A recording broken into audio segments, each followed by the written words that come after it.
Do we have audio? I hope we do. Hold on. Hold on. Am I audible? I have a new thing. I have a new box that I talk through that interfaces between me and you. And I tried to set this thing up, but I'm not sure how well I did that because it had new knobs and buttons and stuff. I'm like, oh shit, I have to figure these things out. Oh, hell yeah, we have audio. Ooh, three in a row. Thank you for stream streak. Three in a row. Control O.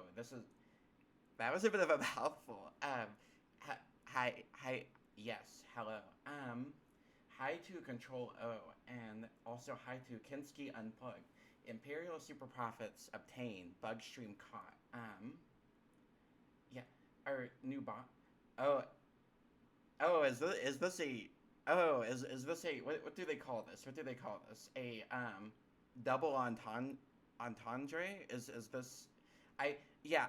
Okay, so hold on. Let me switch to the let me switch to the screen where I have things that show on the screen, I guess. The screen with the screen is what we're going to call it.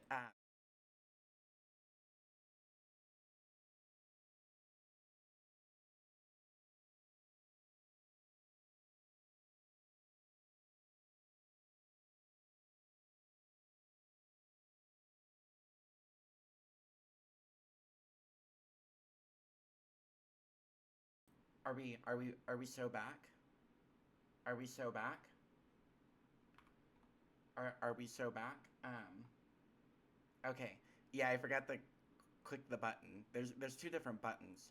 Also, apologies if my voice sounds a little weird or a little hoarse. I am it's still kind of hoarse from the yesterday, I guess. For Yeah, it's still kind of hoarse from yesterday, I think. So, that is we march forward nonetheless, this is kind of the case. But yeah, speaking of marching forward, it's already freaking March, right?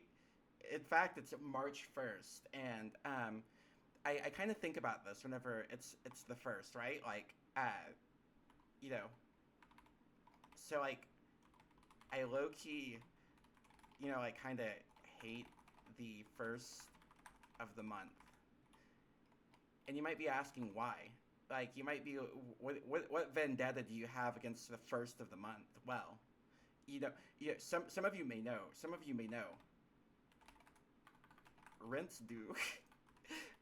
I don't know. I kind of hate this. I don't know. I have to set a reminder because it's like I have the I have the I have the material funds to pay rent, but I forget to pay rent.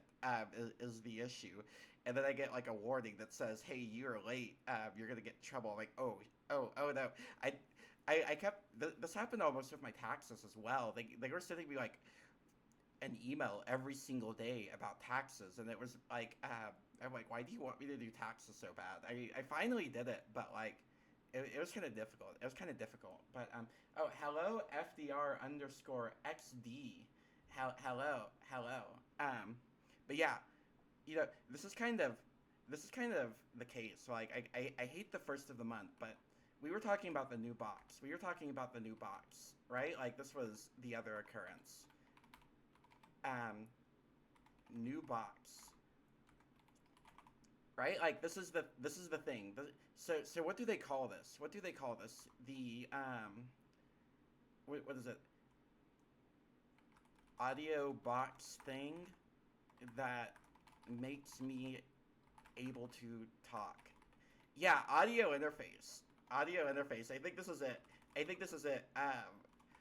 My last one just kind of freaking died out of nowhere, right? And I thought it was a pipe wire issue. So I was like, oh, this is the worst day ever. I'm having problems with pipe wire. This is you know I was in the heart of darkness a little bit, thinking I had to troubleshoot pipe wire, which, this is like this is like a descent through the nine circles of hell almost, but you are without a Virgil, or your Virgil is like a 12-year-old like Ubuntu forum post, like things like this. This is kind of like what I thought at first, and then I'm like, oh, it's just broken. Okay, this is an easily solved but like more expensive problem. But yeah, we're kind of so back now. Like we're kind of so back, and yeah, it did blow up. It was kind of crazy. It was kind of insane. Like I was like, why is nothing so okay. So this is sort of like what happened, right? Like this is sort of like how I learned. Like it was kind of insane. Like tried to listen to music, you know, and this blew up Pipewire. And I don't really know what was going on with kind of this situation, but like basically the audio box was just not working. But I have my headphones connected to it along with the microphone, and you know whenever I try to listen to music, um, you know like Pipewire kept trying to connect to the interface, and it was kind of it was stuck in a like a death spiral of sorts. Do you know about these? Like ants do these. They run around in circles until they die. Like this sort of thing. I think like it was caught in like a death spiral. You know, like it got like caught in a death spiral of sorts. Because it kept on trying to connect, right? It kept on trying to connect, and then it kept on not being able to, and this made me unable to listen to audio or play video because Pipewire is kind of all those guys like rolled up into one. Like it's one big like media interface like thing, and it just it was trapped. It was trapped eternally. I thought this was a Pipewire issue until I was like, oh, I think it might be the audio box. Let me unplug it and plug it back in. And so I unplugged it and I plugged it back in and it just wouldn't turn on. I'm like, oh, we have found the source. We have located the source. There was a death. There was a death. Sometimes interfaces die for no reason. I've had that happen before. Yeah, I think this one died because like we can kind of do like a coroner's report. I think kind of like this was my assessment. You know, uh, it probably died for like three reasons. Um, reason number one is just like old. This is this happens to all things. Like this is kind of the case. This is entropy. The wheel of time brings things to their demise slowly. Like this is um, this is a basic, I guess, concept of life. Unless you're like that one guy that's trying to do immortality. I don't. I try not to think about that guy though. But like, yeah, like there's that. It was old. It was also kind of like cheap, right? Like, um, and it's good whenever something is inexpensive, but also sometimes that just means it's really bad. And the other part, this was the onus was on me with this part. Like, I never turned it off, right? Because I would, always forget to. Like I'd always forget to turn this thing off. Like this was kind of the case. That like I would just be like you know, I should remember to turn things off or etc. But like I just leave this thing on. It would get really hot sometimes. I'd be like, wow, that's warm, but I would think nothing else of it. This is this is kind of the case. I'm very, I guess you would say, inattentive in these regards. Hello, A squared. Welcome. We are indeed so back. We are so back. We're discussing the new boxes, like the new box. Also, like can I just put this as an alert or not an alert, but can I just put this at the top? We'll just put it right here. No, we'll put it right here. Because I only I like to have one red guy. I think like red for an amazing reason or something. I don't know. Sorry if voice sounds weird.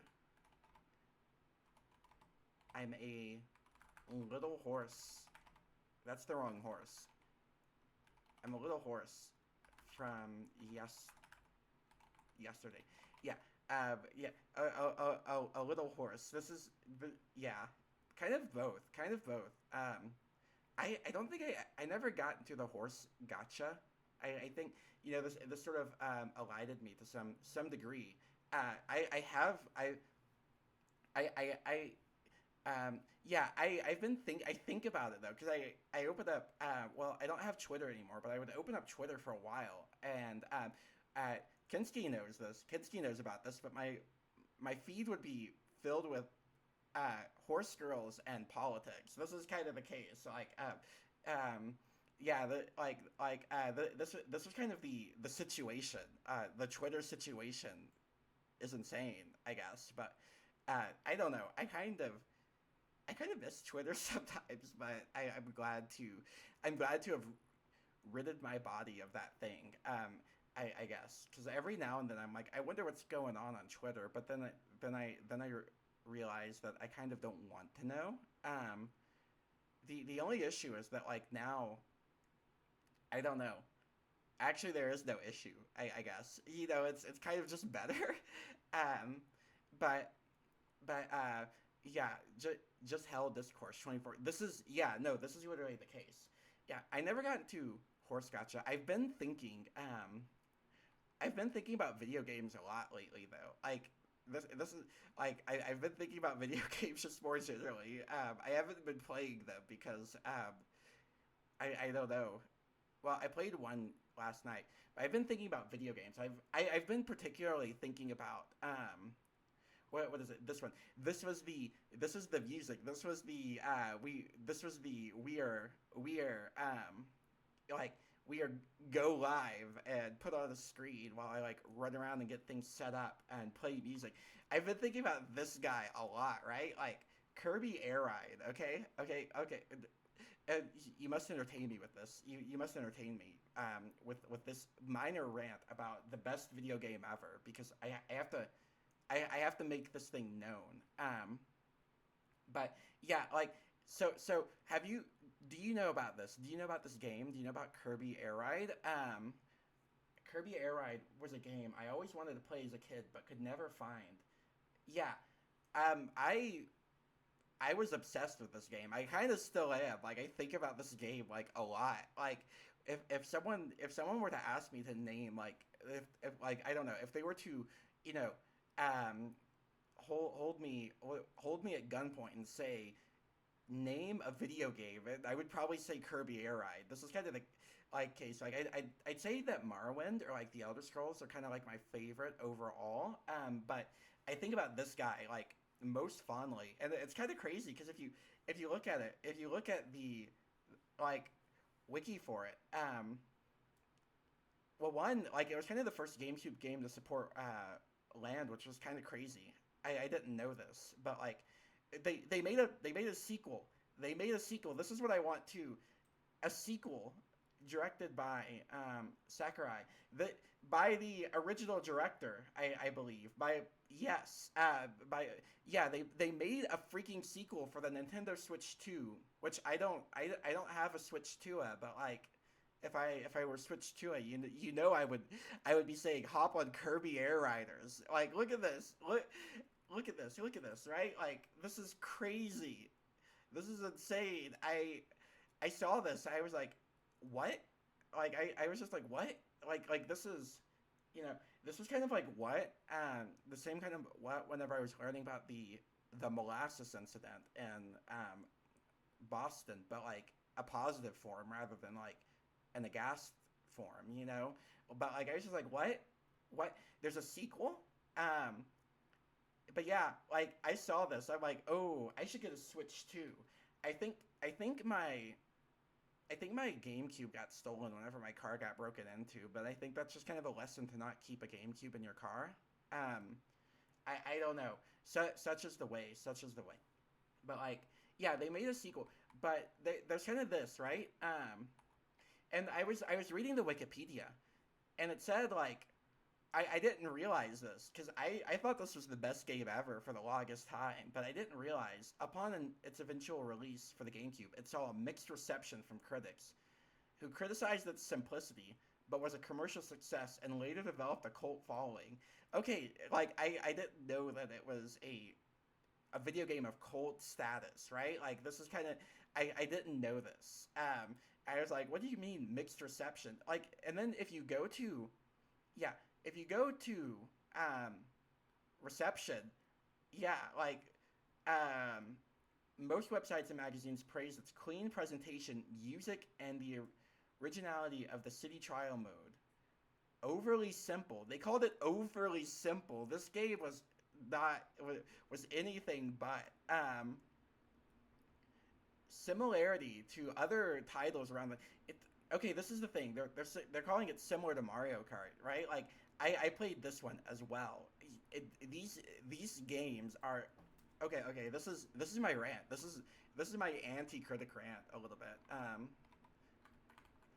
This is because this feels, I guess I would say somewhat like necessary. Like critics, they kind of say like like Kirby Air Ride and Mario Kart are too similar, right? Like this kind of like I'm kind of thinking about this. They're kind of like really very like they're just kind of really very wrong. It's just this. It's just this is kind of the I don't know. This is my assessment. This is my criticism of games criticism, I guess, or at least with this game. I don't know. I don't really know what the state of video game criticism is these days because everything I play is from like 2004. Are we without audio? Are we fucked or have we become great evil? I would or I hope not. Oh, audio is fine. Okay. Oh no. Oh no. Oh, rest in peace. Okay, rest in peace. But oh no, that is I that's distressing. Broken audio player. This is what I thought I was struggling with, and this was kind of horrible. But yeah, like the critics were kind of very wrong. Like if we go to can we go to YouTube? Not YouTube. YouTube. YouTube.com. Can we go to can we go to default YouTube? Okay. This is insane. But like can we go to Kirby Air Ride? YouTube is kind of a nightmare like application when the more I think about it. Can we go to GameCube? Can we do to oh they have Kirby Air Ride GameCube. Um what is kind of like the proof I think, but like um can we just do gameplay? Can we just do gameplay actually? Gameplay. Yeah, look at this. Look at this. Like hold on. Can we go to theater mode really quick?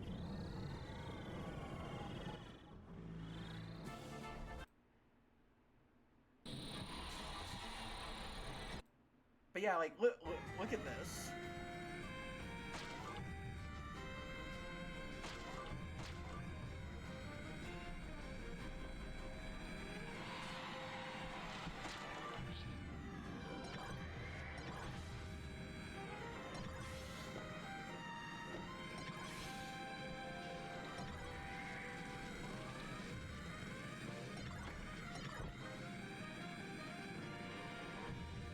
So it's like you get the premise, right? You're going around a city. This is the city trial mode. You're going around a city, and you have to collect power ups because you will eventually have a challenge at the end. And it's not just it's mostly racing, right? Like racing is kind of the big one, but like they would have other ones as well, like battles. They would have flight recordings, like distance. there were so many mini games, and you'd go around the city collecting power ups so that like you'd have an edge. But they had legendary rides, I guess. They had legendary rides on the one hand, and on the other, you could attack other people in the city to destroy their ride. This so there were battle components to this as well. Like in the and this timer at the top. Like once it ends, you have sort of like your challenge, and you'd get hints. You get like other you'd get hints, and you would also get like as to what the challenge would be. You would get events. Can we do the Kirby Air Ride GameCube? Can we do giant chicken? I think it was a giant chicken. Um, we're not gonna find it because I can't remember the name. But but yeah. Okay, so can we do a chicken jockey coming in hot. Oh, I missed the Minecraft movie. I missed this. I kind of missed this, right? I was thinking about this the other day. Like when they make a Minecraft movie too, I think they need to add more like cameos in there. I really what I really want is I want to see them in. Okay, hold on. This is kind of a thing too. Like things I would like to see in Minecraft movie 2. I was thinking about this the other day. Like I was thinking about this just the other day. I was thinking about this just the other day. Okay, this is actually kind of one of them, right? Like Dan Henschel, right? Like this would be and thank you for spelling his last name in a form I can read, because I can never know what his name is. So I think this would be nice, right? Like 6-7 joke. I feel like it's only apt for them to make a 6-7 joke like 5 years after it was funny for Minecraft movie 2. Like this is another thing I think about, right? Like I think this would be really funny. I think it also like I really want like a I don't know. I really want like Hawk Tuah. This is kind of the other case. Like I don't want Hawk Tuah in there. Not in the movie. Or hold on. Let's specify what we mean by this. Not literally Hawk Tuah in the movie, but have what's the guy's name? Well, Steve is the character. Jack Black. Jack Black. Say it. This is what I want. I want to hear Jack Black go like Hawk Tuah like in the Minecraft movie too. This would if this happened, I would probably explode from joy. Hello, Kieran. Hello, and welcome. I hope you're well. But yeah, I wanted to show this, right? Like King, what's his name? King, DDD. Like this guy. You would fight this guy, right? Like, and you could, can we find the fight? Can we find the fight? Oh, here it is. Here, yeah, like they had battles. Yeah. Look at this.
like, isn't that crazy, right? Isn't that like the coolest thing ever? But yeah, we have like, I don't know. I like this is my spiel about go play Kirby Air Ride if you can find a way to play it. Yeah, uh, that fuck that penguin up. So is he a penguin? I guess he is. I really don't know what the characters in Kirby are. Um, I know that you have Kirby, right? Like I know that you have Kirby, which is a thing, right? I was kind of a big fan of I think these were in Kirby, or maybe they were in Mario. What were they called? Shy Guy? Is this it? Is this it? Yeah. Oh, it's Mario. Oh, that's disturbing. I don't want that. But these guys, I really like these guys mostly because they didn't have like faces. I think. But I really kind of I don't know. I could really kind of I think um empathize with these things a lot more than I could kind of like Mario or something, or like the people that were a bit more. I don't know. Like I appreciated. I appreciated the fact they didn't have faces. That's basically what I'm saying, and it made me a really big fan of these guys in particular.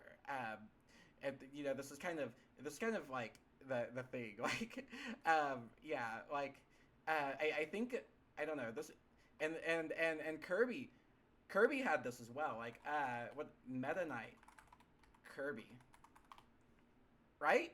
Right? Like, he didn't have a face either. Like, this was kind of the thing. Like he had eyes, and he just sort of he also had a sword. He was sick as hell, right? Like he was sick as hell. He had a sword, wings. Like he was kind of like Shadow the Hedgehog, basically, but like for Kirby. Um, let's see. I can't empathize with Italians either. I, I mean, I guess it depends on, you know, uh, which of the Mario brothers they are. I guess. Weren't you using Next web browser last time I was on stream? I was, and then I I don't know. I got frustrated with it, kind of. I guess. And I didn't feel like fixing the problem. I don't know. This is kind of the case. I yeah, this is kind of the case. Like there's kind of like a browser situation, right? Like I don't know.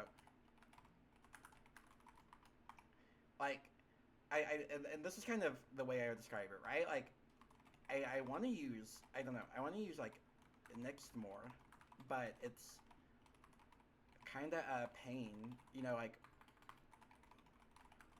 when something like goes wrong. Um, and kind of on the other side, on the flip side, like Qt browser just works. This is sort of the case. This is it. This is kind of like the situation. I think this is kind of the situation. I would say, like it's sort of it very much it just works. Hates Italian plumbers. I do not think I have met an Italian plumber. In the flesh at least. I've only I don't know how many Italians I've met. You know, it very well could be that I've met a fair number of Italians and just have not known.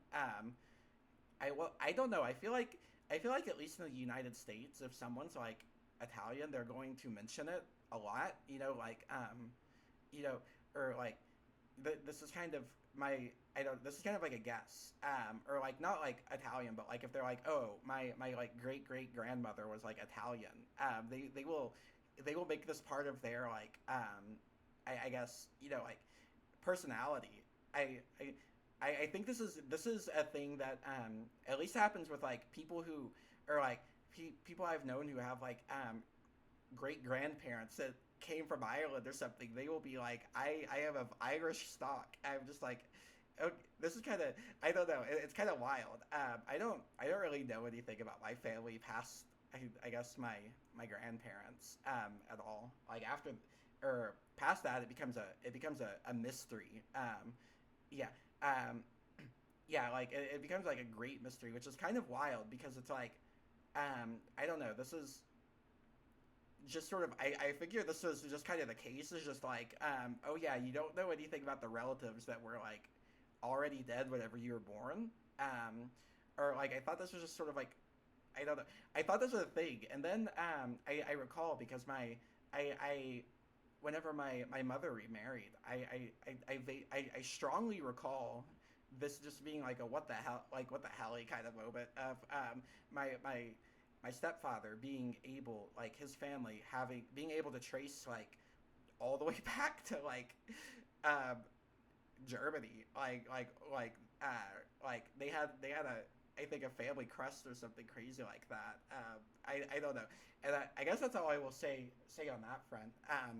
Because I feel like if I talk too much about it, I'll accidentally, like, I guess, dox myself. But I don't know. They had like a family crest, and I remember they had displayed on the wall like a pair of, or um, like a set of silverware they're like, this is the silverware. Why do you have your webpage open two times in the text editor? Oh, I have it. Do you mean like on the left and the right, like the thing that says the org mode? I have this because I have this open in two because the big one will eventually become something else. You know, whenever the yapping is complete, you know, like the big one becomes something else. It undergoes metamorphosis of sorts. You know, like either either like a bug, or like Gregor Sam said, depending on your disposition, tracing all the way back to when the first fish walked on land. Yeah, like I don't know. I thought it was kind of crazy because like all I know all I know about my like great grandparents, I think. I kind of know my grandparents because they were alive whenever I was younger. But like all I know about my great grandparents is nothing on my dad's side, really, or at least nothing that I can like recall. Um, and then on my mom's side, really, kind of all I know is that like my great grandmother, like I believe, like came to the U.S. from like Mexico, and then after that, like that's kind of it. That's kind of it. Like that's all I know. um, and I don't know. Like after that, it's just sort of like is vague recollections because that it's a whole situation. It's just a whole situation. There's like, um, I don't know. Like we found out that my grandfather on my mom's side had a brother that nobody knew existed. Like things like this. Like there's a, I don't know. It's kind of crazy. Like there's like a whole like second family situation like got unveiled after like two generations. Uh, but that's but even then we don't really know anything. um, but yeah, it's kind of crazy. I don't know. So let's see. What have we what have we discussed? I think this is sort of like I think this is sort of like the, you know, the first of the month, right? Like this is kind of, these are good. These are, we've kind of blazed through it. I think usually this part goes on for like um I don't know, like an hour and a half sometimes. Especially I think whenever I think really hard about old like Nintendo games. I could talk forever about Kirby Air Ride, but I shall not. I shall not. Unless we become like a games review stream, that would be awful. I think I would do bad at that because every single thing I would be like, oh, this is cool. Oh, this is cool. Oh, this is cool. Yeah. Half my family lore is we fucked off from Potato Europe, and the other half is the Vietnam War. Well, this is kind of, I don't know, like it's kind of wild to me to like consider. Like I think from like a family historic perspective, I think like my family halves.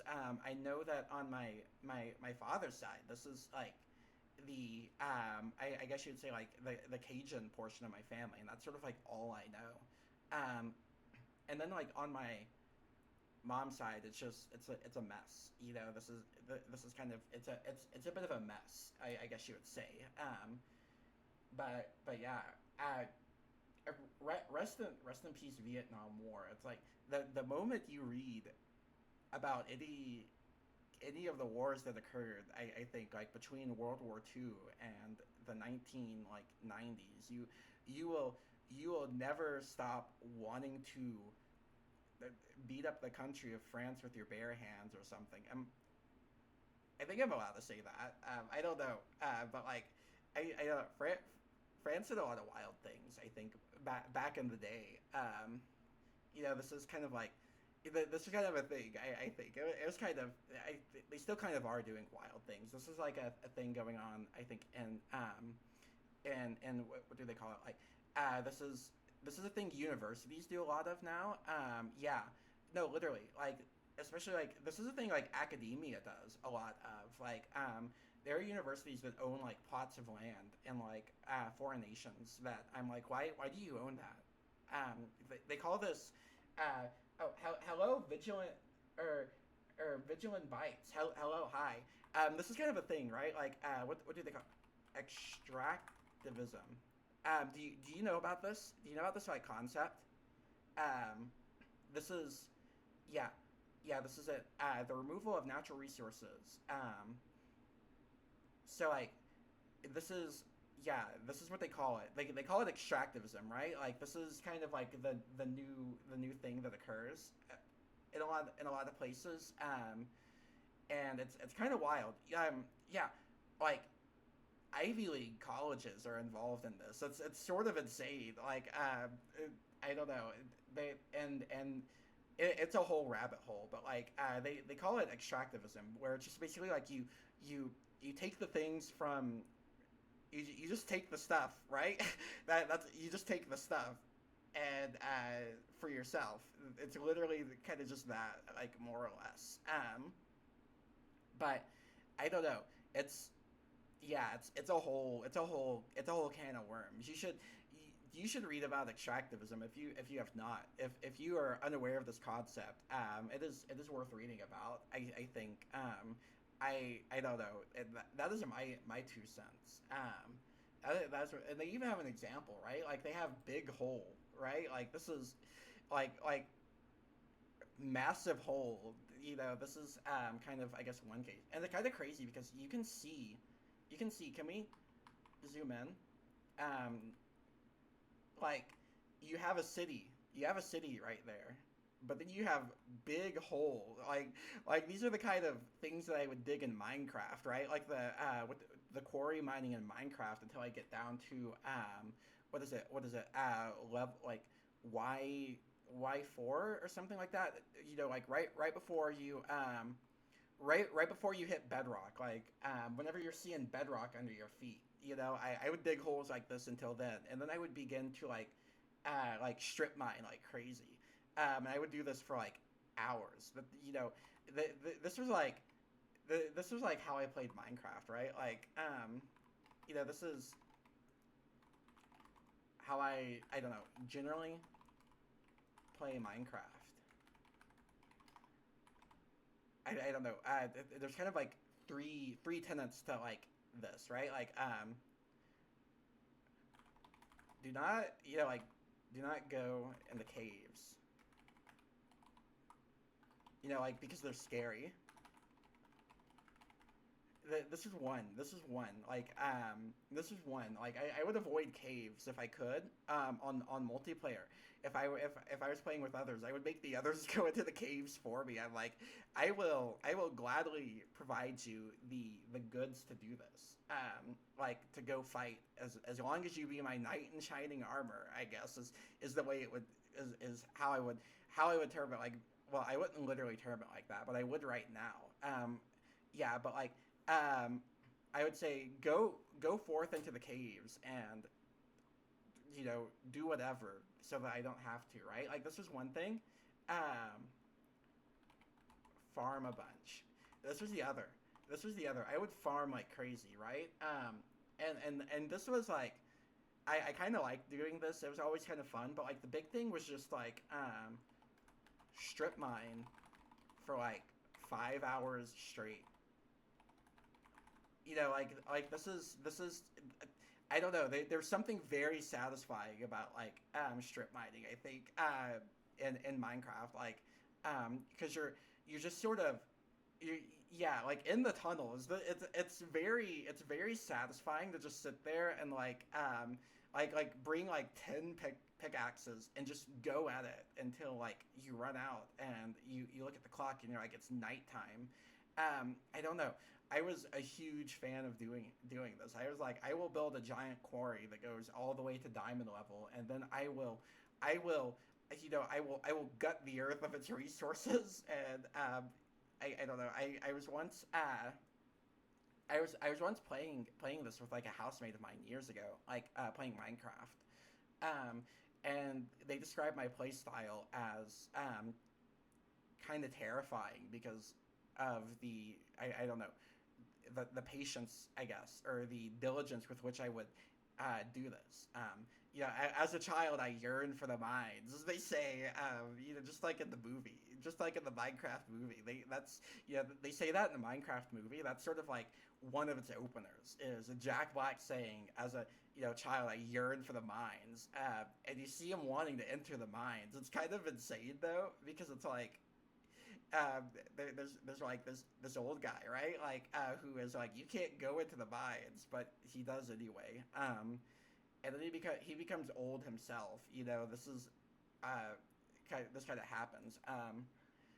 Yeah, strip mine. This is yeah, like I think that's what it's called, right? Like can we strip mining Minecraft. I think this is the type. I forget the different types of mines, right? I forget the. We can go to Pro Gamer Guides. We can go to Pro Gamer Guides. Yeah, like these. Oh, no, no thanks. Yeah, like these tunnels, right? And I would usually do this, right? This is my strip mining method, basically. This was my strip mining method. Like,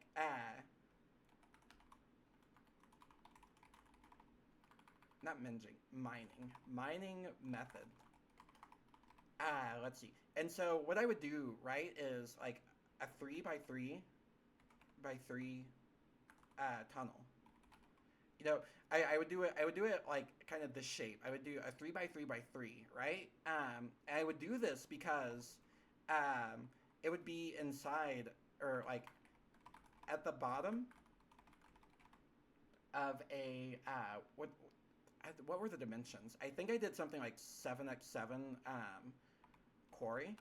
Like I would dig this down into seven. Yeah, no, it was 7x7. This is correct. Yeah, I would always do 7x7 because I liked having a 5x5 like interior in a lot of situations.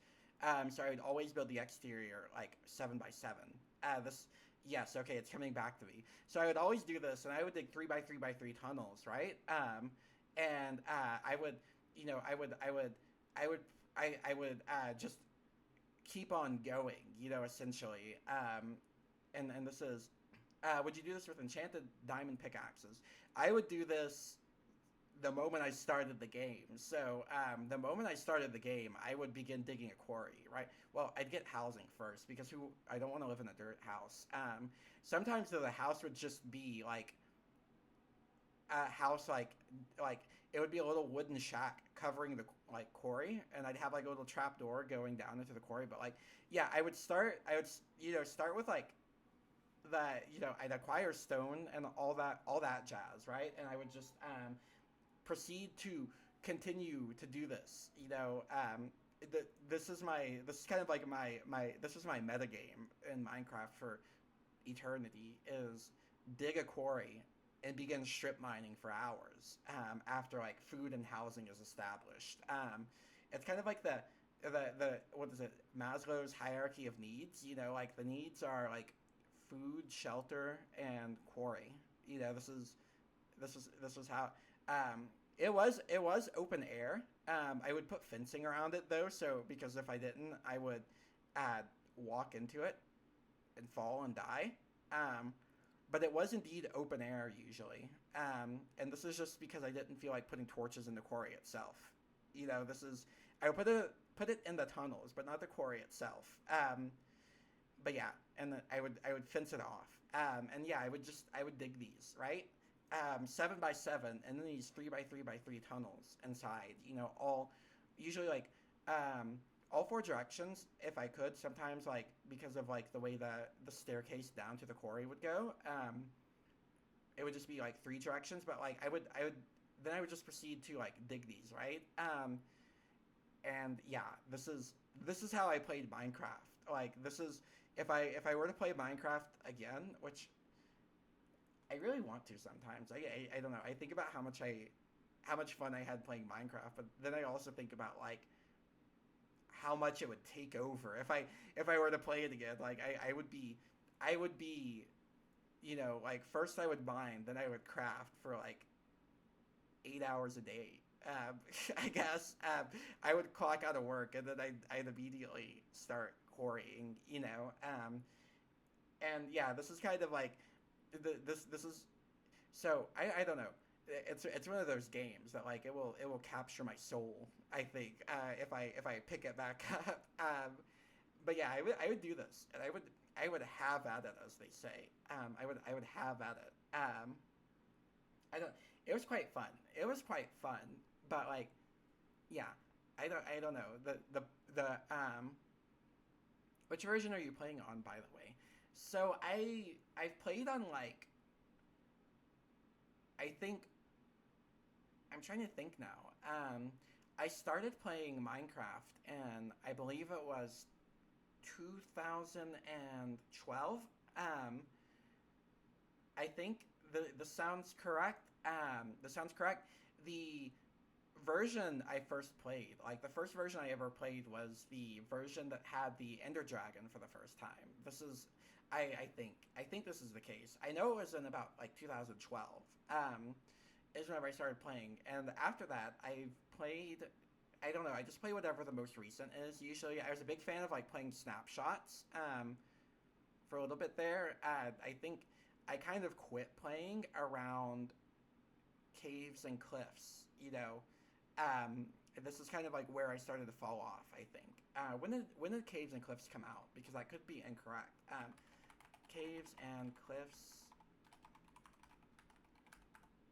Caves and Cliffs Minecraft. Yeah. Okay. Bedrock Edition. Well, I didn't play Bedrock. But I did play. I played Java, but like, yeah, I quit playing around the time that like Caves and Cliffs was like becoming a thing, and then I would play it intermittently after that. But like, I don't know. I don't know. I don't know. There's kind of like a bit of a like I feel like everyone says this, so like I don't know. I am just one additional voice in the choir in this situation, but there's kind of like a special like sauce to like the older Minecraft. I think like that it began to get a little bit mired in like the new editions. I feel like and this may be I don't know if this is like a deeply held opinion or if this is like one of those ones where it's just like the I guess like I don't know if it's like one of those ones where it's just like nostalgia, but like I feel like once the once the mob vote became like kind of the main thing, like I feel like around the time that the mob votes became like the big thing that was like discussed like primarily, it very much I don't know. I kind of I kind of like lost like that's kind of around the time I like fell off as well. I thought Caves and Cliffs was really good, but I also I don't like the caves. So like I don't know. This was for an individual that is not me. This is for an individual that actually likes the caves, I guess, and is not scared of them. But like that, the Nether update. This one I did like though. I like that they added this in. Like I like that they added this, right? Like the Nether update. Yeah, the mod votes are stupid, but that's just because designing things to be ooh funny mob, and that's advertising thing rather than game. Yes, no, this is kind of it. Like, this is kind of exactly the case, right? Like, this is. I'm glad that I'm glad that someone else has the I don't know, ability to formulate this into words that make sense. But like, yeah, like I felt like I don't know. This was yeah, this was kind of the case. Like it became like the updates felt gamified. This is how I would describe it. And advertising is definitely an aspect of this. But like there's sort of a gamification of like the Minecraft update system, and it felt like these I don't know the update the update was kind of like I don't know. And yeah, the emptiness. This is sort of like the other case, right? Like I think about this a lot too. Like there was a little bit too much stuff, like, and I feel like current Minecraft. This is sort of how I began to feel. I think about this with villages, right? Like this is probably the primary guy, right? Like what do they call this? Villages. How do you spell this word? Okay, there. I am, you know, I am dependent on I spell, I guess, but like, yeah. So villages is kind of the issue. Like the villages, right? Someone, this is kind of like the issue. Someone even say this would, this they would even they would even say, like it's a situation and it's crazy, right? Like this might be the case. The villages situation is crazy. Too many of them.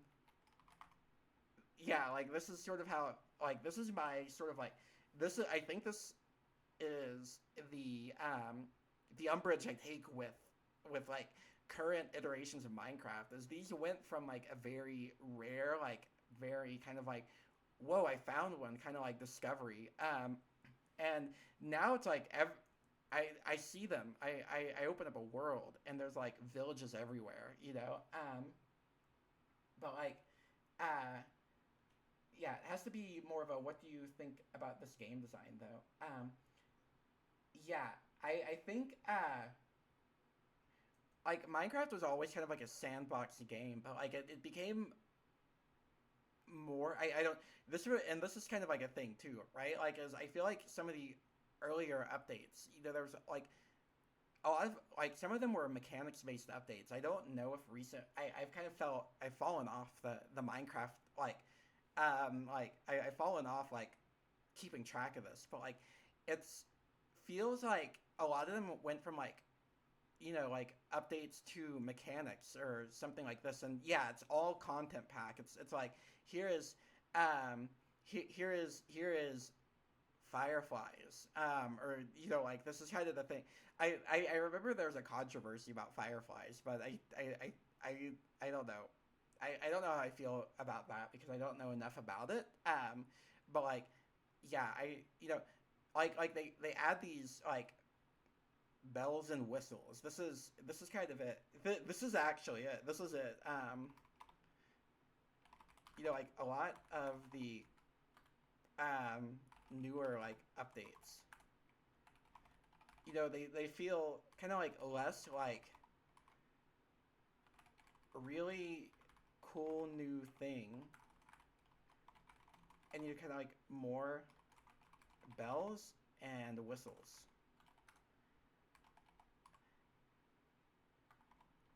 Like this is it. This is it. Like they're adding bells and whistles. I don't know. I don't know. Hopefully they add Jack Black in the next update. I feel like it's technically canon now. Yeah, we fucked up the baby zombie hitbox. That's the whole update. Yeah, I kind of think about these. Like this is sort of this is my games criticism, I guess. Okay, I guess we are a games criticism stream now. But like, yeah, this is kind of my criticism. Is it feels like if it's like it's similar to what is it? The what was the game that everyone was really into in like the early aughts of the 2020s. It, Fortnite. Yes, this. It was kind of like it feels like Fortniteification, I guess. This is what I think of it. Um, yeah, when it's just that it or when that's it, it is disappointing. Yeah, this is kind of it. Like it's both Microsoft. That explains it. Oh yeah, this might actually be the case. This might be this might actually be it. It's kind of over. Microsoft is like everything now. It's kind of I don't know. It's kind of over for it's kind of over for gamers. But yeah, this is sort of I don't know. They, this is how I kind of feel about like current Minecraft. And also kind of just all my favorite mods are like really old Minecraft mods because like that's whenever I was playing the most. Uh, like that was kind of mine test. It's now what is it? Luanti? Is that what they call it? We can actually search this.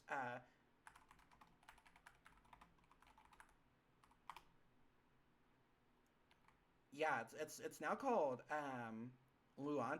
Wait, they have trains. They have trades. Okay, okay. Yeah, she transitioned. Yeah, this is the case. We are uh but yeah, we now have Luanti. I've been thinking about Luanti. I've never actually played it, right? Like I've never played it, but like it seems like a really kind of I like free software, I guess. This is kind of the main thing. Yeah. Can we actually look at this? Luanti. What did they call it? Luanti Advanced Trains. This is uh okay, okay, they literally have it. Yeah. I don't congratulations to Luanti. This looks sick. Wait, this kind of looks sick. Hold on.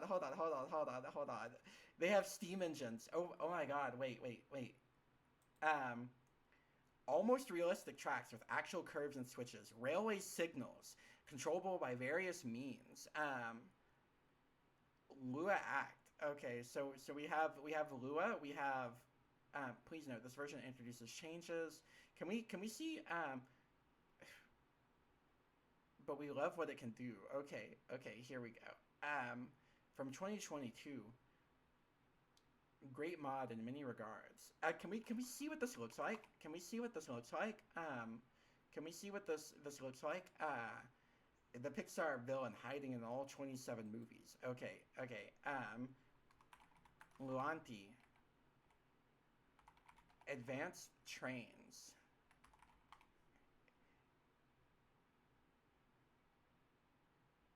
Okay. So we have various tutorials. We have automated trains of Seafoam City. So like okay. Are you Marsha? I am. I mean, Gross. I am.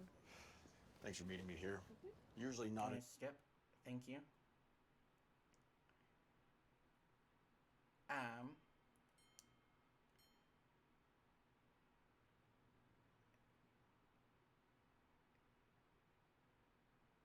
Okay, this is kind of cool.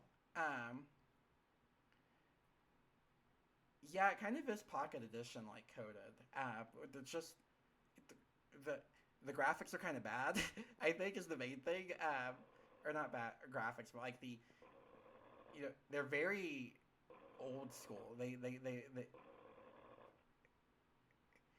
that train kind of sounds terrifying. I think. It sounds like a stomach. it, it, it, it sounds like but that's kind of cool. It has smoke. It has seating. You know, this is okay. This is kind of sick. Uh, this is kind of really sick. Um, Maybe it's worth hopping on Luanti. This okay. Um, okay. We'll make a note of this. Can we do to do? Um, hop on Luanti. You know, this is we might do this. You know, um, but yeah, this is kind of like this is the I don't know. I don't know. This looks cool. I've been thinking about this, and then what is it? Vintage Story. This is kind of the other one I'm aware of, and then like Hightail also, and then you know who isn't aware of Hightail? I guess it is the you know it's the it's the it won the Game Awards last year. I think you know this sounds correct. I'm going to state this as a fact. 24-hour Hightail stream win. So I don't think that we would be equipped for a 24-hour Hightail stream. Ours is like our Solemn Resolve is a 24-hour what is it 24-hour like Owl Lisp stream. This is kind of the case. You know, or what's Hightail? Hightail is Hightail is like Minecraft if it was a shonen anime. This is what it looks like to me whenever I see like gameplay of it. A new hand touches the beacon. Thank you for the follow, Lotus. Thank you. Thank you for the follow. And hello. Holy shit, it's a bug. This is indeed. They're saying bug at the large. Wait. Hold on. The follow count is so okay. This is kind of epic. The follow count is at 1 and then 6 and then 7. 6, 7 basically. But yeah, you know I don't know. 6, 7. Yeah, this is kind of the case. But like 6, 7. Yeah, 6, 7. 6, 7. But like yeah. Hightail is basically Minecraft if it were a shonen anime. You know, you can do like, I don't know, epic combos or something.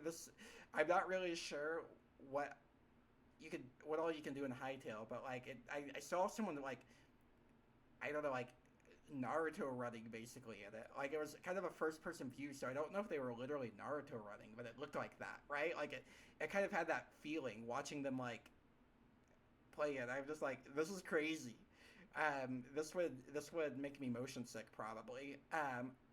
Did you know that 6-7 is ASCII number of characters C? C is the 6-7 programming language. Oh, this is kind of sick. Can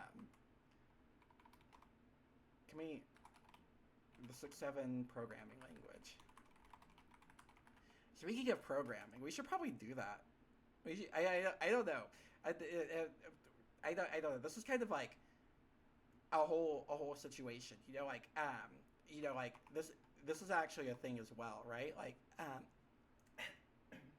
apologies, my voice is a little bit hoarse. And the more I talk, the less hoarse it gets. But like then it also like I don't know. I cough occasionally, and then I feel embarrassed because I'm like, oh no, I have to cough. But yeah, like Waylon. This is sort of, you know, this is the grind, and I don't know. Basically, like, how do we describe this? How do we describe like the kind of like the difficulty of the situation is like kind of twofold. One is that like I was, you know, like pretty bad at Lisp when I first, you know, like when I first wrote it. I think I've hammered this down like quite a bit, right? But like something I discovered like sort of this came as an like, you know, like an epiphany. I was like Paul of Tarsus, you know, on my horse. Whenever from the sky this epiphanic vision came, I guess. You know, this is the case. And I realized like I was doing it backwards. This is kind of it, like, and what do I mean by this? Well, if we go to here, if we go to, can we? I think I already have a guy open. Can we split? Can we, Sly? we do. Yeah, I did preload this. I did. I knew we were gonna do this. I guess it's as if I were a puppet master pulling the strings of the stream. I don't know. This is kind of entirely what I guess streaming is technically is knowing what you're going to do beforehand. This is sort of like essential to it. But like, what do I mean by backwards, right? Like, so if we look at like the actual Wayland source code as well, like if we look at the actual Wayland source code, Wayland,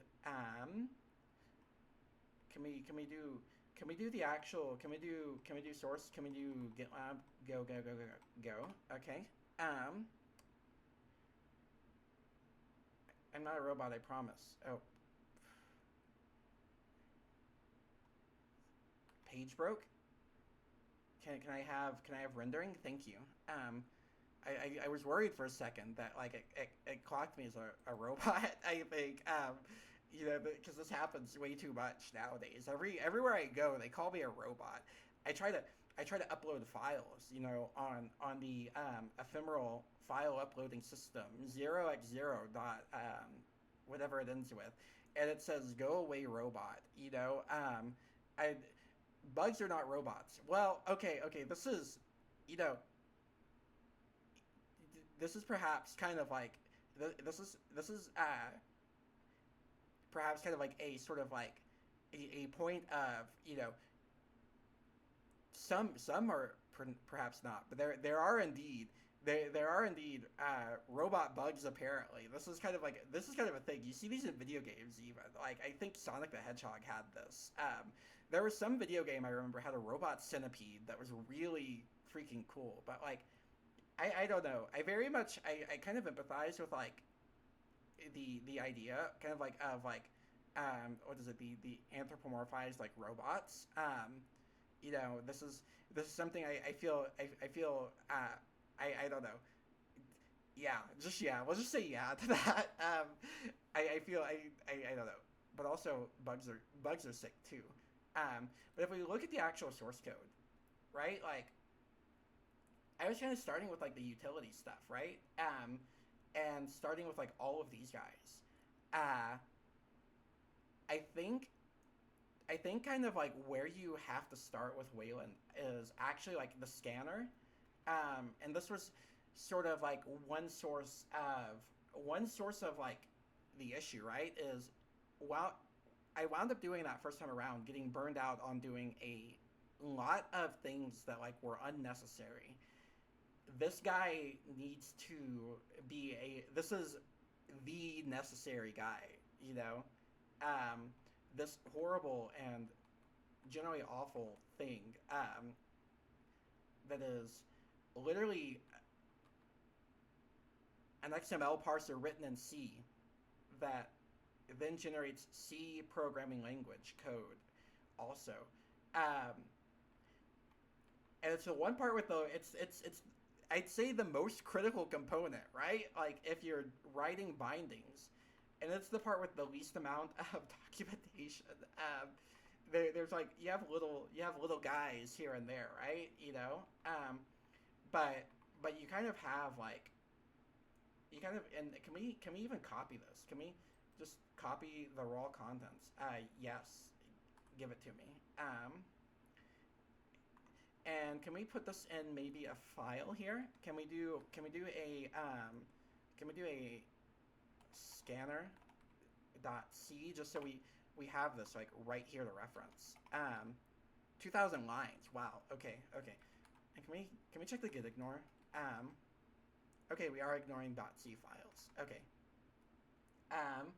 But yeah, this is kind of like the big guy, right? Like this is the this is the terror, I guess. We also have in the Geek's Home, if we go to profile, include, this generates kind of like 3 types of files. We're mostly concerned right now with the rewrite of the client protocol. That scanner, it generates this guy. It generates all of this based on the XML. And this is sort of what needs to be done first, and this is kind of what we've been working on more recently. So I think we're approaching sort of like an understanding that this actually needs to be done, kind of like primarily because it uses a couple of internal functions. Like the main one is proxy. Yeah, you know, the add listener proxy is one. And then what is the other? What is the other? They have. Can we find an example of it? Can we? I forget. Marshal flags. This is kind of like the main guy, right? Like this is the main guy. I remember some game where I had to fight as Fly in Kitchen. It felt like Robotic Bug too. Yeah. So like okay, this is okay. We have to talk about one more video game. So this is not Robotic Bugs, but this is sort of like whenever I say like or whenever I say I have a bit of like I guess you would say like an I don't know if empathy is the correct word. I have a bit of a kind of like I relate to the you know the like robot characters in like some I guess like some media I guess who I am thinking of you know like in particular if we can we clone this is Chibi Robo. Yeah, Chibi Robo, right? Like do you know about Chibi Robo? Do you know about this guy? About this guy, they made one good game and then a bunch of really bad games. Can we just do the original? So they made one good game and the rest were kind of awful. But like he's this little guy, right? Like he's this little guy that runs around the house, you know, like runs around the house cleaning, and that's kind of his main job. And you know he doesn't really talk at all. He just says yes or no. This is kind of, and there are little signs that pop out of his head that say yes or no, actually. Like, he doesn't even say it. It's just a little sign that pops out of his head. And, you know, this game is also kind of about, like, an economic recession, I think. It's kind of a crazy game. It's kind of a crazy game, but, like, yeah. You know, this is it. The objective of the game is to become the top-ranked Super Chibi Robo in the world by accumulating happy points, a collectible gained by doing deeds for the family and for various toys in the Sandersons' home. Yeah, I don't know. I found this. I found the whole like gameplay and premise like quite comprehensible, I guess. On kind of sort of I guess just like a psychological level of I don't know. I like cleaning, and I like it whenever people are happy. This is I guess you know so I could relate. I felt very within my core. I'm like Chibi Robo is great. I get this guy. I get what he's all about. You know, this is kind of the case. This game is crazy, by the way. It's probably one of my favorites, I would say, just ever. I play this like once a year or so, and it's just I don't know. It gets me every time. It gets me every time. It gets me every time. That's that. But yeah, we were kind of doing the scanner, right? And we sort of started this process. And we started this, and can we go to source? Can we go to where do you live? Where do you live? You live in Scanner, and this was kind of like something that work had begun with, right? Like this had like work had sort of begun to be undertaken with this, right? And I think sort of like what we can probably do for this actually is can we do like a what would we call this? I kind of want like a running file, I think, to track these guys because I don't really know how else to like there's too many moving parts to this to keep in my head, and that's what I've been trying to do is like keep in my head or keep it in comments. I think we will just call this kind of like we'll just call it log.org. This seems accurate. But like we kind of want like a guy like this, right? Like protocol MPL log. Can we just call it this? Oh, I did this wrong. I did this. No, I did this. How do you title? I did this correct. Are we? Oh.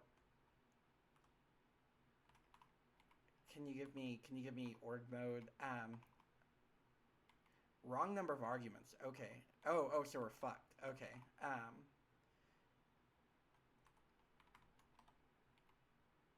Well, that's strange. We are having broken org mode. Okay, okay, let's see. Can we just delete this file and can we retry that? That's really weird.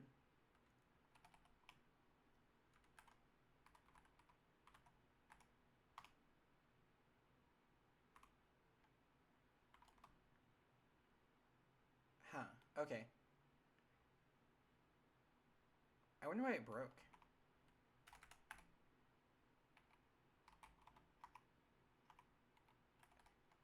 Okay, so I guess what we're going to go ahead and do kind of in this case is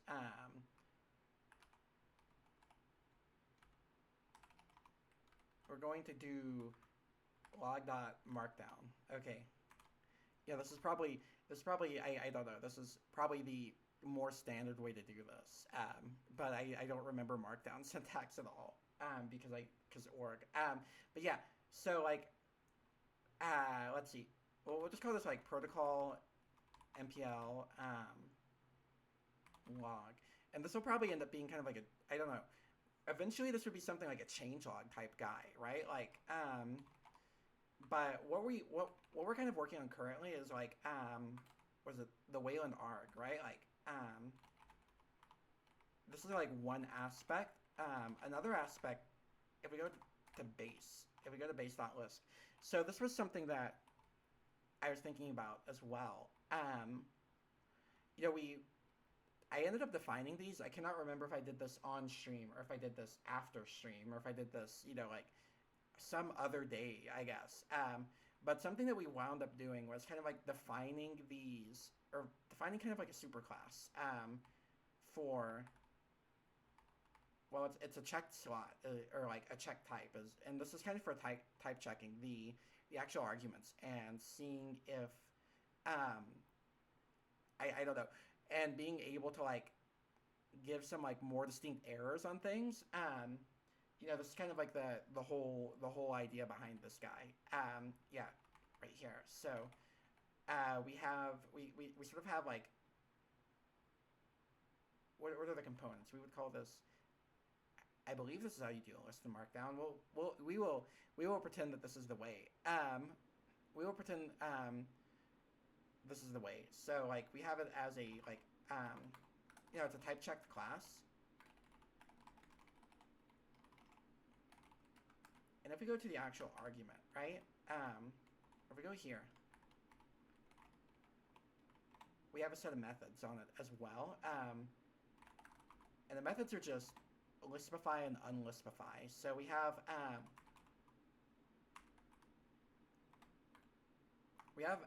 lispify, and then we have. Can we put you here? Can you go down here? Yeah, this seems correct. And these are kind of like the two methods that we defined on this.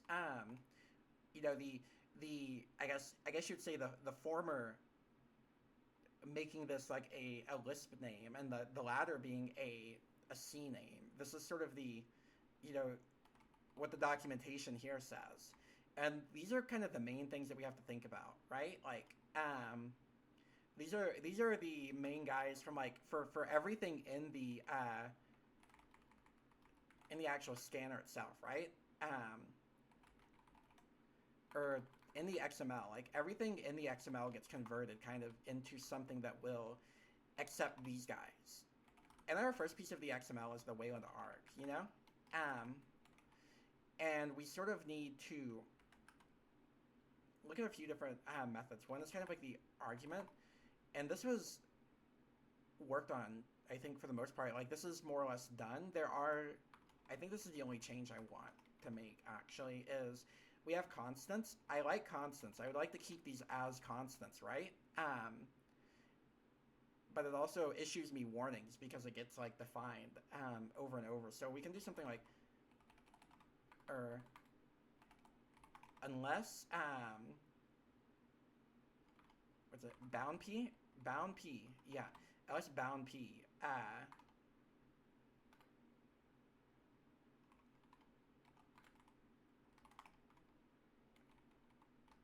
and we can do something like that, and this will keep it from being evaluated, right? Like, if we see we get a nil on the value, and this is sort of like, I guess, protecting the constants from, yeah, from being like thinking they're being redefined as the same thing because another file like uses them.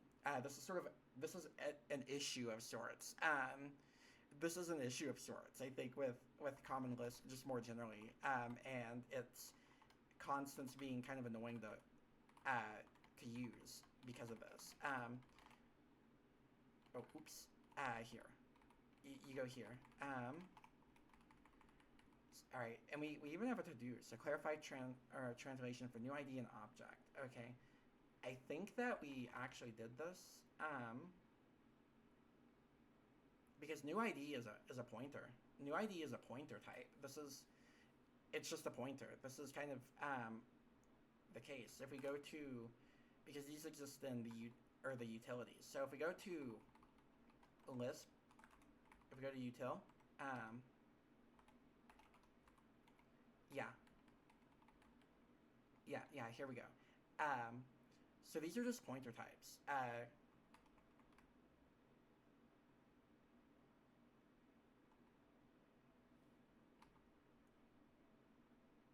I think that kind of like we're good to keep it kind of like this defined as that.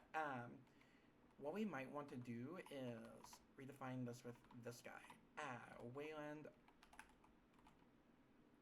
argument, and we can go ahead and get rid of that. So that seems mostly good to go. We have our C.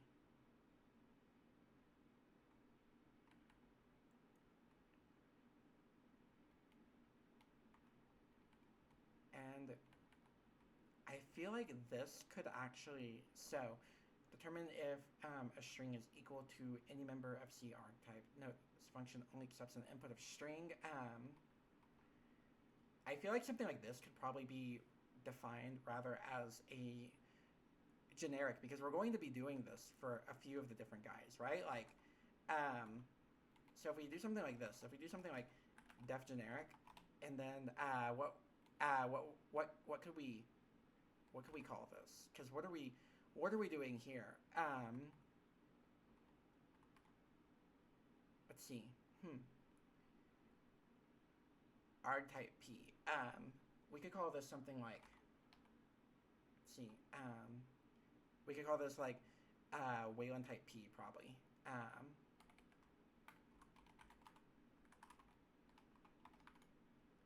So yeah, if we describe this, right, and we just say like, let's see, documentation, but I saw your library, it looks pretty good. The common Lisp one. Wait, which one? Which are you talking about? Are you talking about the freaked up like category theory one? Are you talking about what is it? What am I? GitLab.com/bigbookofbug/ what did I call this guy? Aurelius? Yeah, this guy, I think. Yeah, this guy. I don't know. I feel kind of bad about it because like I don't know. I felt silly for making this, but like I had fun, and then I put an actual bug in there because I'm like, it's my library. I can do what I want. This sort of like hit me as a realization. Yeah. Oh, okay. So this bug is kind of cool. This is the assassin bug. Assassin Wheelbug is kind of, or the Wheelbug. This is, I saw one of these once in the flesh, and these guys are quite cool. But yeah, I don't know. I kind of, I live in like a, so this is gonna make me sound, I don't know. I don't know if this is gonna sound silly or not, but like I have a fear of someone like encountering this or like wanting to use this, and thinking I used AI for it or something. Because, and the reason I think this is because you could see like the difference in kind of like where I kind of quit caring about like I think proper like punctuation, etc. Because this was written kind of at the very beginning, um, and it's kind of like I was like I should make this like a good like readme, but then I kind of, the rest of this I was like I don't give a shit. I'm just gonna type whatever, and I don't know. I don't know. This has created like a worry in me, I think. Oh, actually, no. This is actually kind of worthy news, right? Like this is sort of this is readme.md. Yeah, I think because we have readme.org. I think this is kind of, I don't know. I feel like it would take a true freak to like do an AI generated like .org file for a README. I don't know. It also lacks emojis. But you know, this is kind of like, what do they? Can we go to? Can we go back to blog? Can we go to 2603? This is something I'm afraid of, right? This is kind of a thing that I fear. I don't know if this is crazy of me. I don't know if this is I don't know if this is like me overthinking everything in the world, but like you know, like sometimes, you know, like I'm kind of afraid. I don't know, like I write like AI, and this is sort of a thing, right? Like this is I get this fear. I kind of get this fear, you know, and the reason for this is there are a few of them, right? The main one is like what, M dash. This is the main guy. I remember this became a thing at some point where people were talking about the M dash as like a sort of like, I don't know, a notifier that AI wrote this. I love the M dash. I use this guy. I used to use this guy somewhat religiously, and now I'm like, oh no, I have to modify. You know, this is a bit of like it's kind of like Baudrillard. This is like simulations and simulacra. This is like we're kind of like living in that right now, because we are. Because it's like the AI is sort of trained off of, you know, the behavior of humans, right? Like the behavior of humans on the internet. But then because of that, it begins to emulate like common patterns in like human writing, and then this becomes a you know, an indicator of AI, right? And then humans have to modify their own writing. I feel like, or at least I as a human being, if I want to be perceived as not a robot, feel like I have to modify my own actions on the internet to I don't know, not be perceived as a robot. I guess, and I don't know. This is kind of like, it's kind of crazy to me. It's kind of really crazy to me that this is a thing, right? I don't know. I don't know. This is, yes, but like I'm like I can't believe this. People don't, or consistent demeanor that people see. Scan your modified actions. Yeah, this is what I mean by it's like you know, it's kind of like you know, this is what I meant, I think, somewhat by like the simulation and the simulacra. Like we are creating the we are kind of creating like the simulation that we are also evading, or we aren't, you know, but Sam Altman is, I guess. You know, like these guys are, you know. Can we go to MD? Yeah, but I don't know. It's kind of crazy.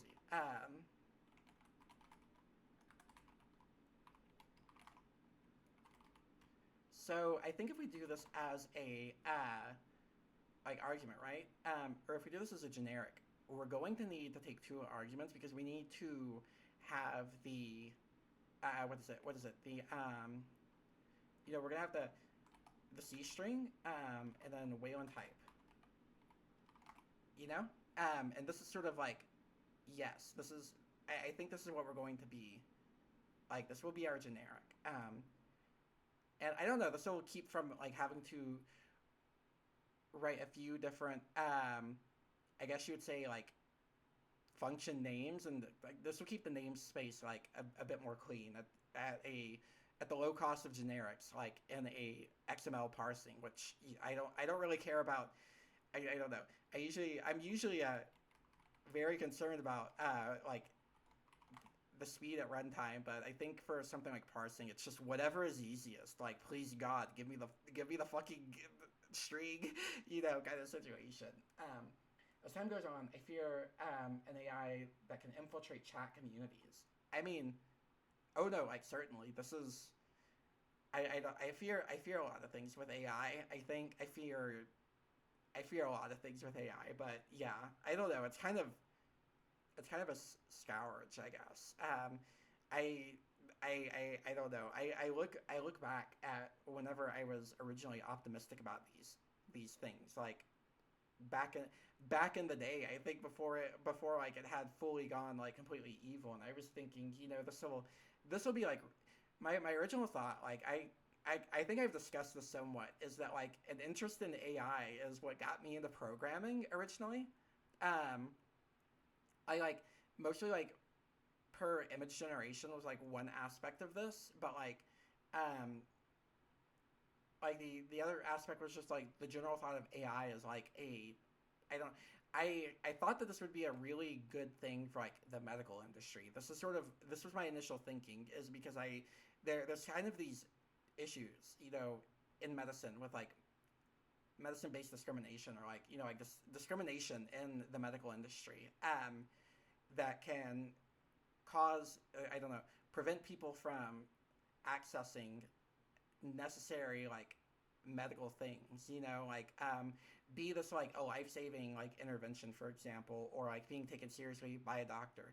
I thought AI would be something that could make this like an issue of the past, because it would be removed of, and this was sort of my original I would say like idealistic thinking before I kind of like before one right now, like this was back in 2021 or something, like so before right now on the one hand, and on the other, like before I kind of understood like a bit more how these things worked, like it was still kind of like a magic black box to me. But I kind of thought that this could be like an end to like medical based like discrimination, because the AI would not have like discriminant properties, and turns out it kind of does, because it's like it's fed the internet. And I have you seen how people act on Twitter.com, or X, formerly Twitter? I apologize for that. But yeah, I don't know. I have a lot of fears about AI, I think, but also sort of like a lot of hope that eventually it's just going to like it can't sustain itself forever. Eventually this is the house of cards has to topple, I guess. But yeah, so this will just be we'll say CFC string is of type Wayland type. Yeah, we'll say this. We'll say this. This seems okay. And C.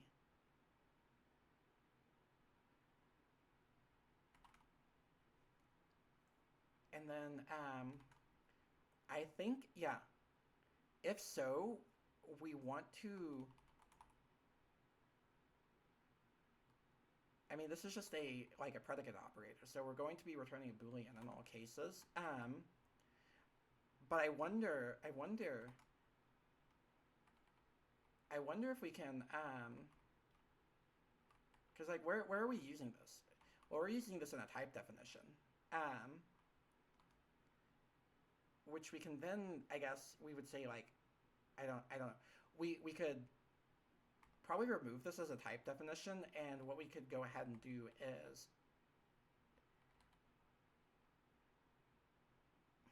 okay, let's see how we want to do this. Let's see how we want to do this.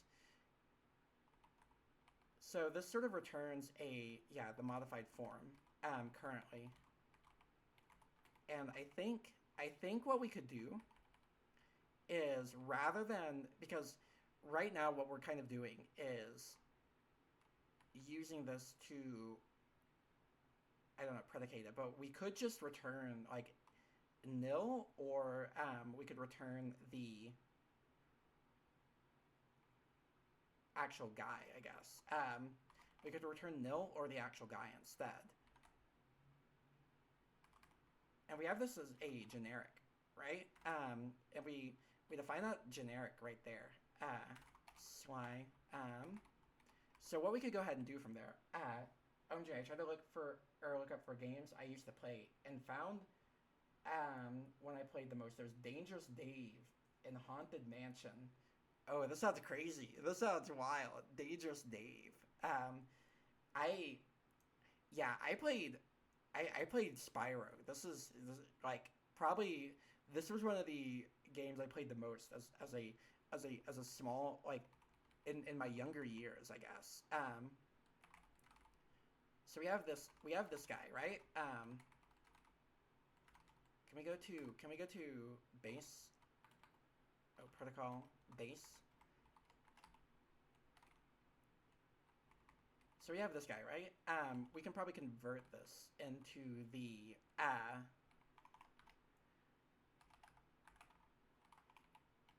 so we can say something like def generic. And let's see, Wayland type P. Yeah, we can, and this will do, what is it? What are they called? What are they called? The first will just be C string. This will always be a string, right? So this will always be a string. And then I think on top of that, we will have the, what are we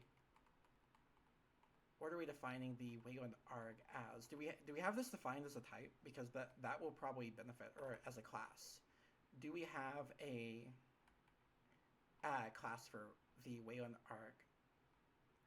I feel like a pirate whenever I keep saying arg like that. I don't know. I don't know. This it feels somewhat silly, but like oops. So this is the base. Can we go ahead and go to package? And can we add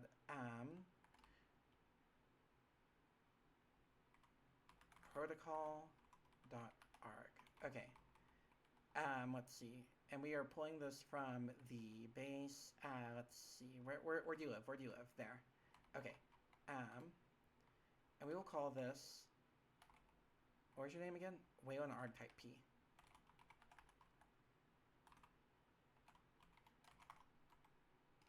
Okay. Okay, perfect.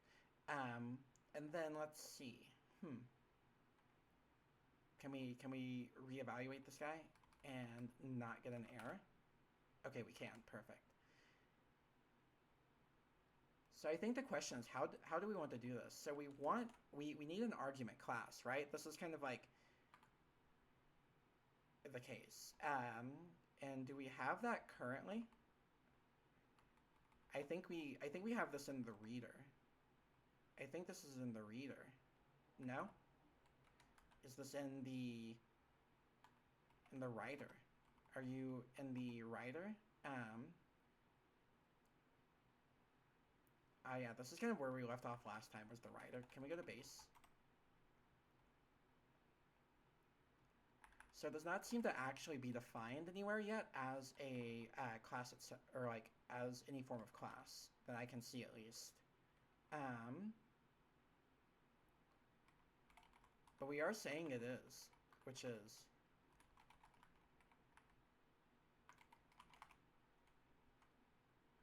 means that it has to be somewhere. Here we go.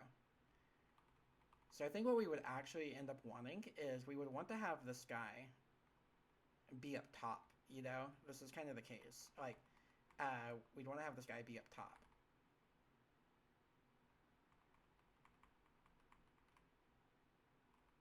But yeah, if we define the generic, we will have C string, and then we will also have type. Yeah, we'll just see or Wayland type, and it is a Wayland arg. And so we're kind of just doing the same thing that we did here for the most part. Like this is sort of like the case. We're just looking for, you know, some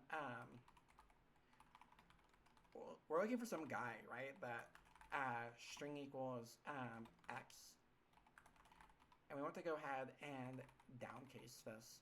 Can we actually do a? Can we do a generic for normalized string? Maybe this might be a useful guy.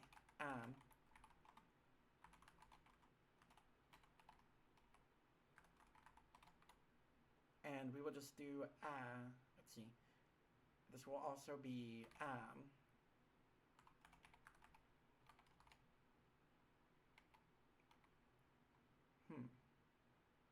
Actually, we can probably do this as a defun.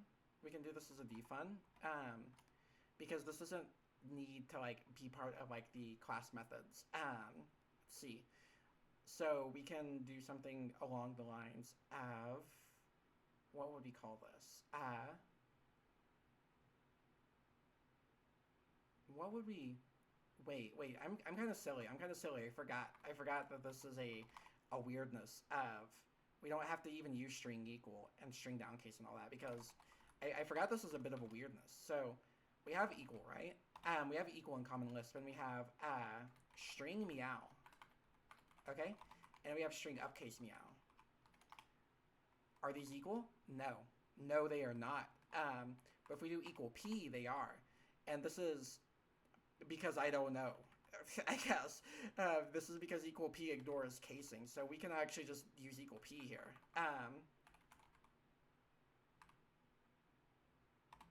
Oh, not sequel p. Can we do equal p?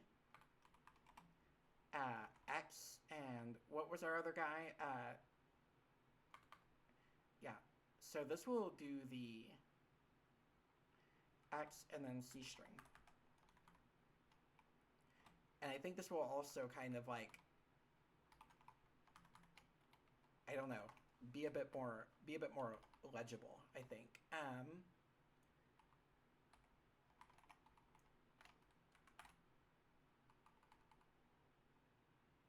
Not a bound symbol. Oh no. Huh.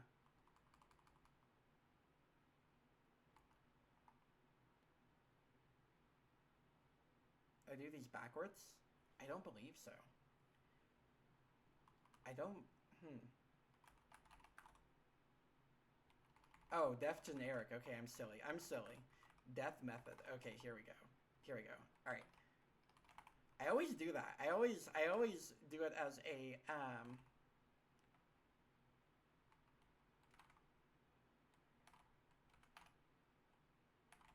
So it gives me that. Does that mean that it evaluated? Yeah. Okay, why did it open the description buffer? So we can kind of test this now a bit better, right? We can kind of test this. Can we get rid of this to do really quick? So we have our C archetypes. We have int, uint, string, object, new ID, array, and file descriptor. Or FD, I guess. But let's see. So if we do something like, I think we actually need to enter the package first, or else it's going to yell at me. Let's see. So if we do something like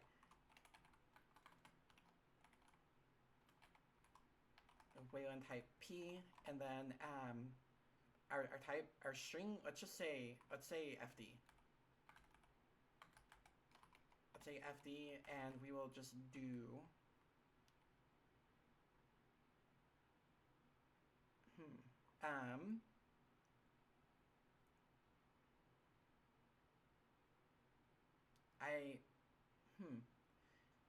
I wonder. Yeah, actually, can we modify this? Can we modify this a little bit? So, we have Wayland type, right? And then it takes a Wayland arg. What if we do something like this? Wayland type. And then we can go ahead and just do a simple def type right here. Or a def, what do they call this? I think we can actually use like, what is it? What is your name? So this is the base. Package, can we do protocol dot base? And can we actually just stick this guy in here? Because I don't know. This is a little bit too big to have these whole like everything in one package kind of shape. I think that we kind of need, I don't know, or at least like it's a bit more clear if it's in here. If we do something like that, right?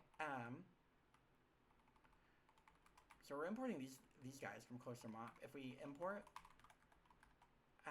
from what is your name? Serapium, right? We can import. So it has this neat little guy. Right? Def Union. I'm kind of a big fan of this. You know, I'm kind of a big fan of this. We have this Def Union guy, which it doesn't do very. I don't know. It's not like it doesn't do anything super fancy. So I use this in the if we go here, if we go to this guy and we go to this guy and we go to this guy. I use this in the, like, I was like, I want to do Haskell, like, category types in Lisp. You know, this was, like, a fun little, this was my excursion over this past week, and it was quite fun.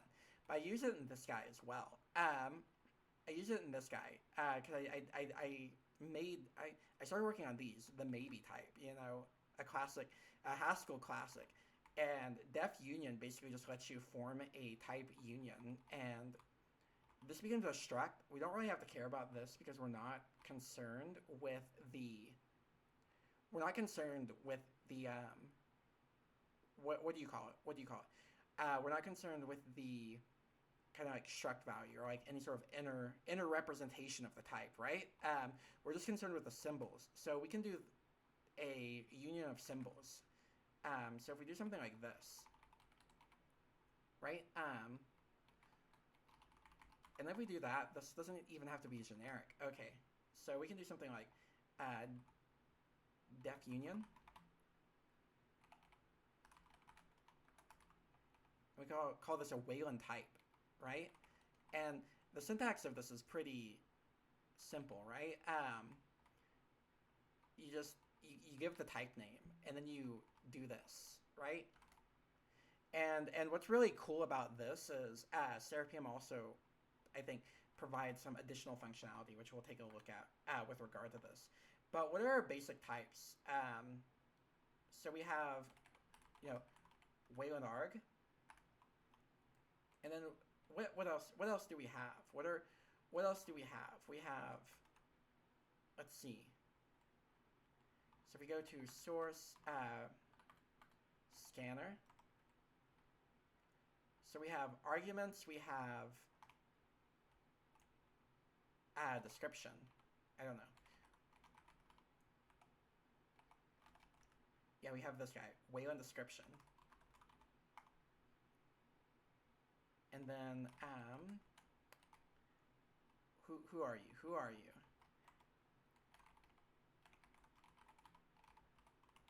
We have enumerations, and then we have event and interface and request. So Wayland event, interface, and request. Wayland interface, Wayland event, and Wayland request. Okay, I think these are kind of all the guys that we have, I believe. Can we look at the XML output for Wayland. Can we do, I can't remember where it lives. So can we do .h? Can we do, nope, share? Are you in share? Are you in share Wayland? Are you in Wayland.xml? Yeah, so we have requests, right? And we have events, enums, arguments, and we have the description as well. And these are kind of our main guys. We also have the protocol itself and the copyright. Perhaps we should define these.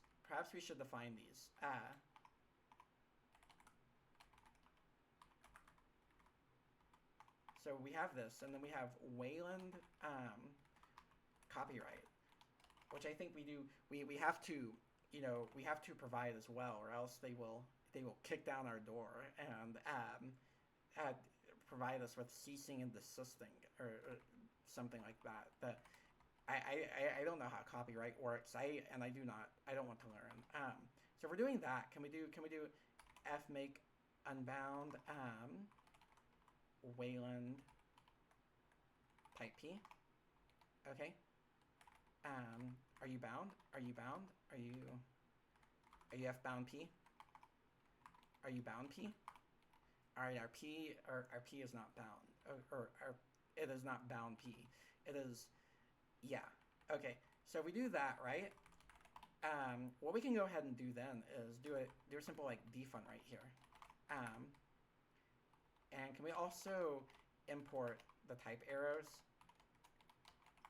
Thank you. Yeah. So what this can do, right, is we can then do type arrow, Wayland type P, okay? And should no longer be a generic function. And what does this take? This will take a string, you know, and a Wayland type. You know, this is, yeah, I think this is kind of, this is how it would go. I think we would need a generic in this case, actually. Hold on. Yeah, because if we do type of, can we get inside here? Actually, can we enter this package? Thank you. Can we do type of, and then let's see, type of Wayland arg. Let's do one that we don't have defined yet as a class. Yeah, Wayland protocol. So yeah, what we could do actually in this case is we would want to keep this a generic, actually, I think, because what we can then do is specialize this on the different, like, the different type classes in our enumeration. And this allows us to, I don't know, pass, like, what we need to convert this into, essentially, I guess. If we go here, if we go to arg.lisp now, and we do this, right? We can actually say Wayland type of Wayland arg. You know, and this is our guy now. This is our thing. And then if we define that, right? Now we should be able to do this. So if we do something like Wayland type P, what would we say? Int Wayland arg.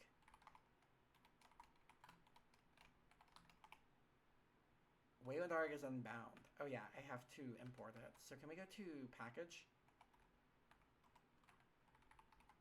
And then protocol.arg. Can we just grab this guy and can we put you inside here? Can we put you here? And then let's see, in package, CL user. Okay, and then what are we importing from base, we will do this. We will do Wayland arg.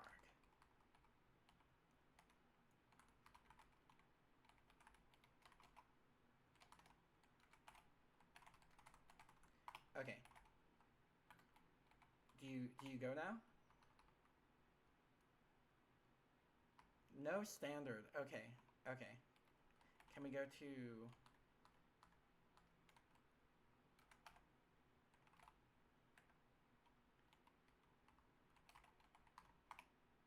Ah, okay, there we go. There we go. Now it goes. Okay. And so int is, you know, a guy, right? Int is a guy. We know this. I don't think string is. Oh, string is. We are defining string. We are defining string. Okay, what do we have here? Can we do pointer? Yeah, this isn't defined. Pointer nil. Okay, perfect. So this works. And this is kind of good. This is kind of epic, right? And then from there, what we can do is, now that we have this, we can define a lispification method, right? Def method, okay? And then we can do lispify. Right? And similarly, this is going to take the exact same arguments as this guy right here. Let's see. Yeah, this is going to take these... Oh, where did I... Oops. Okay, there we go. Alright. It's going to take the exact same guy, right? And we put that here. So it takes the string, and then it takes the, like, you know, like the Wayland archetype. And basically we're going to do this. We're going to do this. Which we can actually, I don't know, just move all of these guys up into there. This is kind of, I think this is all we need to do there.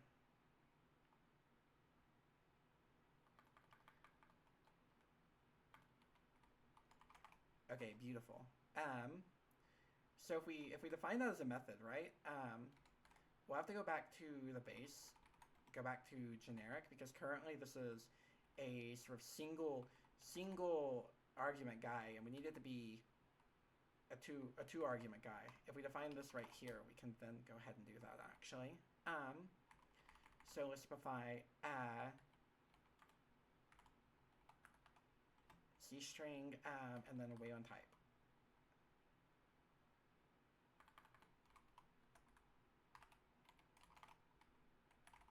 And I think we're going to have to make this unbound again.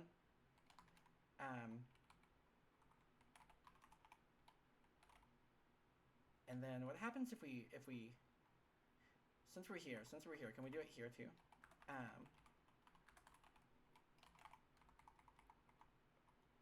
We will do Lisp string.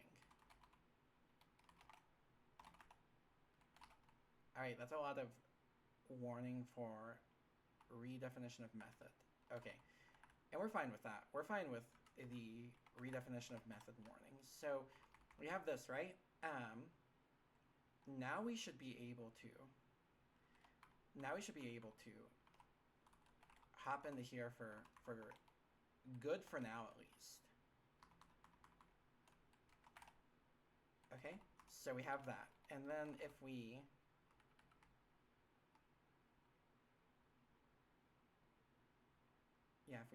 do that, let's see, what do we call this? We call this,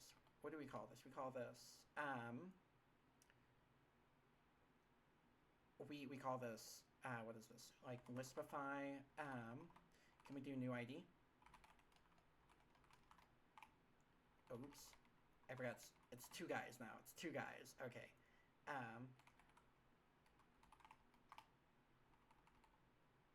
V is unbound. Okay. Oh, I'm silly. Let's see.